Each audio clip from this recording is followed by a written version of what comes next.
हिंदी में जिसे बोलते हैं बहुपद। इस एक्सरसाइज 2.2 में हमको क्या सीखना है?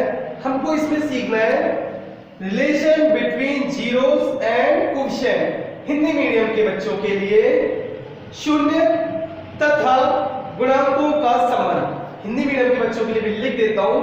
वो बच्चे हमेशा हमसे कॉल करके शिकायत करते हैं कि सर आप हमारे लिए तो बताते नहीं हो, इंग्लिश मीडियम के बच्चों के लिए बताते हैं। तो जीरोस का मतलब होता है शून्य एंड कोएफिशिएंट का मतलब यहां पे होता है गुणांक। ठीक, अब ये शून्य गुणांक यानी कि जीरोस, देखो शून्य मतलब जीरोस जानते हो आप, ये होते क्या है, इनका रिलेशन होता क्या है, थोड़ा सा मैं एक क्वेश्चन के माध्यम से आपको समझाता हूं। ठीक है, एक क्वेश्चन ले लेते हैं। x square plus 4x plus 4 equal to 0। ठीक है, सबसे पहले बात करते हैं कोएफिशिएंट की। सबसे पहले किसकी बात करते हैं? कोएफिशिएंट की। ठीक है, तो कोएफिशिएंट में देखिए x स्क्वायर के साथ वाला जो होता है, x स्क्वायर के साथ जो भी आपकी वैल्यू होती है, इसे बोला जाता है कोएफिशिएंट ऑफ x स्क्वायर, मतलब कि a। तो यहां पे क्या हो जाता है? a equal to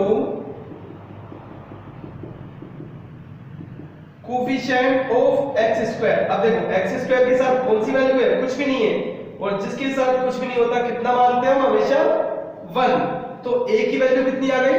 1। ठीक है, अब b पे आते हैं। b का मतलब होता है कोएफिशिएंट ऑफ x। तो x के साथ देखो क्या वैल्यू है? 4। साइन का बहुत ज्यादा ध्यान रखना है आप लोगों को। एक साइन गलत तो पूरा क्वेश्चन गलत। तो यहां पे हो जाएगा आपका प्लस का 4। प्लस वाले को लिखने की नीड नहीं होती, इसलिए मैं लिख के नहीं बता रहा आपको। ठीक है, लेकिन याद रखना है आपको। तो b की वैल्यू 4। c होती है आपकी कांस्टेंट वैल्यू, यानी कि जिसके साथ ये वेरिएबल अल्फाबेट होते ही नहीं है, तो इसे बोला जाता है कांस्टेंट वैल्यू। तो कांस्टेंट वैल्यू कितनी है आपकी? प्लस का 4। कितनी है? प्लस का 4। तो ये हो गया a, ये हो गया b, ये हो गया c। यहां तक क्लियर है आपको? अब इसी क्वेश्चन से आपको बता देता हूं जीरोस क्या होते हैं। x स्क्वायर प्लस का 4x प्लस का 4 इक्वल टू 0।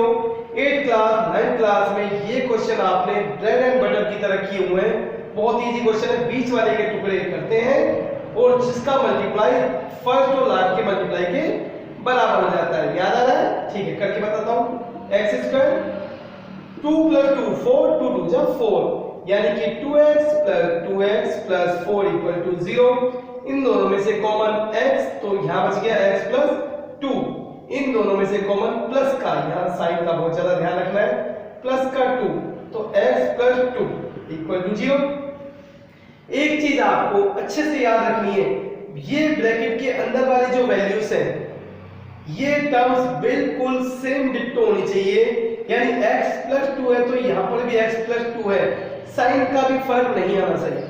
ठीक है, अब इसके बाद एक बार अंदर वाला और एक बार बाहर वाला। अब देखो इन दोनों का आंसर 0 आया, तो इसका मतलब होगा या तो ये 0 होगा या फिर ये 0 होगा, तभी तो अपना आंसर 0 आएगा। क्लियर है? तो x प्लस 2 इक्वल टू 0 और इधर भी x plus 2 equal to 0। So x equal to -2, x equal to -2। तो ये होते हैं आपके दो जीरोस। तो पहले जीरोस को बोला जाता है अल्फा। देखो कितना इजी था, ये तो आपने किया होता है यहां तक तो क्वेश्चन को। इसके आगे सिर्फ मैंने यहां पर एक्स्ट्रा किया है। और बीटा इक्वल टू, सेकंड को बीटा मान, तो ये कितना हो गया? माइनस का। क्लियर है? ये आपका अल्फा, ये आपका बीटा, और ये आपके हो गए value a, b and c। तो इसे बोला जाता है क्या?